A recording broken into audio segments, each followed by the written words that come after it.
everyone, welcome to chapter 2 Principles of Management Day 1. Students I hope आप लोग को chapter 1 last videos में अच्छे से समझ में आ गया होगा, आपके लिए फ्रूटफुल रहा होगा। तो चैप्टर 2 यहाँ पे स्टार्ट होता है। होपफुली ये टॉपिक जो कि बहुत इम्पॉर्टेंट है आपके समझ में आराम से आएगा। मैं कोशिश करूँगा कि ये चैप्टर में भी टॉपिक वाइज हम चलें और आपको सारे टॉपिक अच्छे से समझ में आएँ। आज के जो हमारे टॉपिक्स होंगे वो होगा introduction to principles of management and second point features of principles of management. Students, principles of management होते क्या हैं? लास्ट चैप्टर यानी कि चैप्टर नंबर 1 में हमने फंक्शंस ऑफ मैनेजमेंट पढ़े थे, planning, organising, staffing, directing and controlling, जो कि मैनेजर्स के एक्शन या एक्टिविटीज़ होते हैं जब वो मैनेजमेंट करता है, हमने पढ़ा था। अब हमें इस चैप्टर में पढ़ना है कि प्रिंसिपल्स ऑफ मैनेजमेंट कैसे होते हैं, क्या होते हैं। आप सामने स्क्रीन पे देख सकते हैं, मार्क्ड है डेफिनेशन इसकी। Principles of management helps managers to take decision while performing functions of management, यानी कि मैनेजर को डिसीजन मेकिंग में हेल्प करते हैं जब सारे फंक्शंस एक मैनेजर परफॉर्म कर रहा होता है। स्टूडेंट्स, ये जो प्रिंसिपल्स ऑफ मैनेजमेंट हैं ये टाइम टू टाइम इवॉल्व होते रहते हैं और ये एक कंटिन्यूस प्रोसेस है। ये प्रिंसिपल्स ऑफ मैनेजमेंट अभी भी कंटिन्यूस प्रोसेस में हैं इवोल्यूशन के। टाइम टू टाइम ये इवॉल्व होते रहते हैं। कुछ बेसिक टर्म्स भी हम लोग देख लेते हैं यहाँ पर, ताकि हमारा कॉन्सेप्ट जो प्रिंसिपल्स ऑफ मैनेजमेंट का है थोड़ा सा क्लियर हो सके। 3 पॉइंट्स हमने यहाँ पे डिस्कस किए हैं। पहला, टेक्निक्स। टेक्निक्स क्या होती हैं स्टूडेंट्स?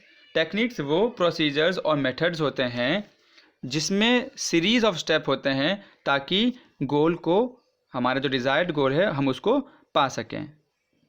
यानी कि टेक्निक्स में जो मैनेजर होता है वो कुछ प्रोसीजर्स फॉलो करता है अपने मैनेजमेंट के दौरान, और ये टेक्निक्स जो हैं रिजिड होती हैं, इनको हम चेंज नहीं कर सकते। दूसरा पॉइंट, वैल्यूज़। वैल्यूज़ जैसे यहाँ पे डेफिनेशन लिखा हुआ है, they are the general rules for behaviour of individual, यानी कि जो हम इंडिविजुअल्स हैं, हमारा बिहेवियर है, हमारे जो वैल्यूज़ हैं, इन्हें मॉरल वैल्यूज़ कह सकते हैं, वो हमारे जनरल रूल्स हैं हमारे इंडिविजुअल के, जो कि कैसे फॉर्म हुए हैं? कॉमन प्रैक्टिस के, जैसे ऑनेस्टी, ट्रुथफुलनेस। ये एक आदमी के जो वैल्यूज़ हैं उसके अंदर वो शो करती हैं। अब प्रिंसिपल्स क्या होते हैं? आप टेक्निक्स और वैल्यूज़ की अगर डेफिनेशन देख रहे होंगे तो उसी को ध्यान से देखते हुए प्रिंसिपल्स की डेफिनेशन देखिए। दे आर द गाइडलाइंस, इस वर्ड को मार्क कर लीजिए। They are the guidelines to take decision, जैसे हमने पढ़ा था, वाइल प्रैक्टिसिंग टेक्निक्स, यानी कि जब कोई मैनेजर फंक्शंस परफॉर्म करता है उसमें टेक्निक्स यूज़ करता है, यानी कि मेथड्स यूज़ करता है गोल्स को अचीव करने के लिए, प्लस जो प्रिंसिपल्स रिसर्च, एक्सपीरियंस और ऑब्जर्वेशन से डिराइव हुए हैं उनको हम प्रिंसिपल्स ऑफ मैनेजमेंट कहेंगे। यानी कि यहाँ पे 2 चीज़ें हैं कि प्रिंसिपल्स गाइडलाइंस हैं जब कोई मैनेजर टेक्निक्स फॉलो करता है, प्लस ये जो प्रिंसिपल्स हैं डिराइव कैसे हुए हैं? रिसर्च, ऑब्जर्वेशन और एक्सपीरियंस ऑफ मैनेजर से, जो कि उसने डिफरेंट वर्किंग सिचुएशन में ऑब्जर्व करके पाए हैं। आई होप आपको ये टॉपिक, ये कॉन्सेप्ट कुछ समझ में आया होगा। हम आगे बढ़ते हैं। हमारे topic features of principles of management.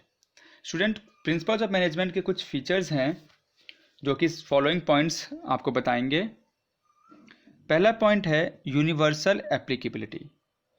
Universal applicability का मतलब है कि प्रिंसिपल्स ऑफ मैनेजमेंट सारे टाइप्स ऑफ ऑर्गेनाइजेशंस में फॉलो होते हैं, चाहे वो छोटा हो, बड़ा हो, चाहे वो आपका प्रॉफिट ऑर्गेनाइजेशन हो या नॉट फॉर प्रॉफिट ऑर्गेनाइजेशन हो, सब में फॉलो होते हैं। For example, principle of discipline. Students, आप ऑर्गेनाइजेशन की बात तो छोड़ ही दीजिए, क्या आप मुझे बताएंगे कि डिसिप्लिन कहाँ पे इम्पोर्टेंट नहीं है? जी, डिसिप्लिन हर जगह इंपॉर्टेंट है, चाहे वो आपकी लाइफ हो, चाहे वो आपके स्टडीज़ के दौरान हो, चाहे वो आपके खेल कूद के दौरान हो, चाहे वो अभी मैंने बताया किसी भी ऑर्गेनाइजेशन में हो, डिसिप्लिन सबसे इम्पॉर्टेंट पार्ट है। यानी कि principles of management universally applicable हैं। Second point, flexibility.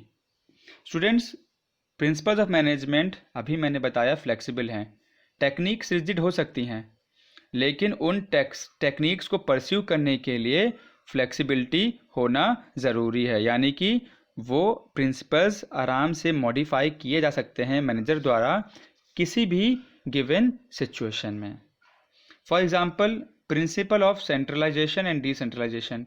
स्टूडेंट्स, हम ये प्रिंसिपल आगे डिस्कस करेंगे, लेकिन इतना यहाँ बताना चाहता हूँ सिर्फ कि प्रिंसिपल्स ऑफ सेंट्रलाइजेशन और डिसेंट्रलाइजेशन, यानी कि सेंट्रलाइजेशन का मतलब अथॉरिटी कितना अपने पास रखते हैं, और डिसेंट्रलाइजेशन मतलब अथॉरिटी कितना डिस्पर्स कर सकते हैं, वो डिपेंड करता है कहीं किसी भी ऑर्गेनाइजेशन की सिचुएशन पे। अथॉरिटी का मतलब बताया भी था, डिसीजन मेकिंग पावर, तो कितनी अपने हाथ में रखनी है, कितनी डिस्पर्स करनी है, वो ऑर्गेनाइजेशन के सिचुएशन पर डिपेंड करती है। Then principles of management are the general guidelines to manager. अभी मैंने बताया कि दे आर द गाइडलाइंस, यानी कि जनरल गाइडलाइंस हैं, मैनेजर्स इनको फॉलो कर सकते हैं अपने मैनेजमेंट के द्वारा। लेकिन अभी हमने फिर पढ़ा कि दे आर फ्लेक्सिबल, यानी कि उनको मॉडिफाई कर सकते हैं और जैसा सिचुएशन है उस सिचुएशन के हिसाब से चेंज कर सकते हैं, क्योंकि हमने पढ़ा भी है कि जो इन्वायरमेंट है जहाँ पे मैनेजमेंट वर्क करता है वो डायनेमिक है, चेंज होता रहता है। कंटिन्यू करते हैं इसको नेक्स्ट स्लाइड में। Fourth point, framed bye practice and experimentations. Students, जितने भी प्रिंसिपल्स ऑफ मैनेजमेंट हैं वो मैनेजर्स के कीन ऑब्जर्वेशन, एक्सपेरिमेंट्स, प्रैक्टिस, एक्सपीरियंस, या हम कह लें उनके विजडम, उनके प्रूडेंस पे डिपेंड करते हैं। यानी कि मैनेजर उनको अपने हिसाब से उसको यूज़ कर सकते हैं। For example, again principle of discipline, हम जानते हैं हर जगह देखा जा चुका है कि बिना डिसिप्लिन के कोई भी गोल अचीव नहीं हो सकता है। नेक्स्ट पॉइंट है मेनली बिहेवियरल। मेनली बिहेवियरल का मतलब है कि मैनेजमेंट जो है वो डील करता है ह्यूमन बिहेवियर से। हम कह सकते हैं कि ह्यूमन बिहेवियर कॉम्प्लेक्स भी है और समझना बहुत मुश्किल भी है। इसीलिए एक एग्जांपल और ले लेते हैं, principle of spirit D corps, जो कि बात करता है टीम स्पिरिट की। तो स्टूडेंट्स, हम जानते हैं कि अगर किसी भी ऑर्गेनाइजेशन में टीम स्पिरिट होगी तो ये हमारे जो इंडिविजुअल्स वर्क कर रहे हैं उनको अफेक्ट करेगी। प्लस अभी बताया कि ह्यूमन बिहेवियर कॉम्प्लेक्स है, तो इसी एग्जांपल को कंटिन्यू करते हुए मान लीजिए एक ग्रुप ऑफ वर्क है, यानी कि टीम वर्क है। उस टीम में एक इंडिविजुअल ने खूब काम किया लेकिन तारीफ़ मिली पूरी टीम को, तो हो सकता है वो इंडिविजुअल अच्छा महसूस ना करे, उसको मतलब मायूसी लगे कि हाँ मेरा नाम क्यों नहीं आया। यानी कि मैनेजमेंट प्रिंसिपल जो हैं वो ह्यूमन बीइंग्स के बिहेवियर से डील करते हैं। लास्ट पॉइंट है कंटिंजेंट।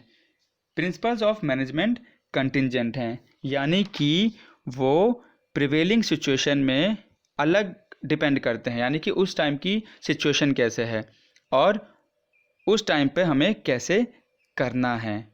कंटिंजेंट का मीनिंग ही यही है कि पॉइंट ऑफ टाइम के वक्त कोई भी कॉन्सेप्ट रिलेटिव हो सकता है, चेंज हो सकता है। Example, principle of remuneration. हम रेम्यूनरेशन की जब बात करते हैं तो बोलते हैं, हम आगे प्रिंसिपल पढ़ेंगे भी, कि जो रेम्यूनरेशन होना चाहिए वो फेयर एंड जस्ट होना चाहिए। अब ये फेयर एंड जस्ट क्या है? देखिए, रेम्यूनरेशन बहुत चीज़ों पर डिपेंड करता है कि वो जो ऑर्गेनाइजेशन है उसकी पेइंग कैपेसिटी कैसी है, जो इंडस्ट्री है उसमें वेज रेट क्या चल रहा है, जो हमारे एम्प्लॉयज़ हैं उनका कंट्रीब्यूशन कैसा रहा, तो डिपेंड करता है इन सब सिचुएशन में। इसलिए कहा जाता है प्रिंसिपल्स ऑफ मैनेजमेंट कंटिंजेंट हैं। अब टाइम है टेस्ट योरसेल्फ का। 2 क्वेश्चंस हैं।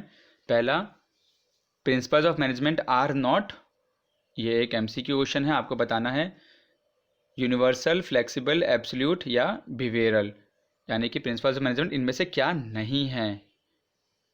Second, how are principles of management formed, ये भी एमसीक्यू है।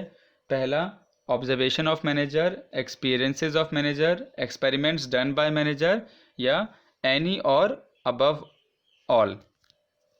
आप लोग इन क्वेश्चंस को अटेम्प्ट करेंगे डे वाइज और अपने नोट्स कॉपी में इनको लिख लेंगे।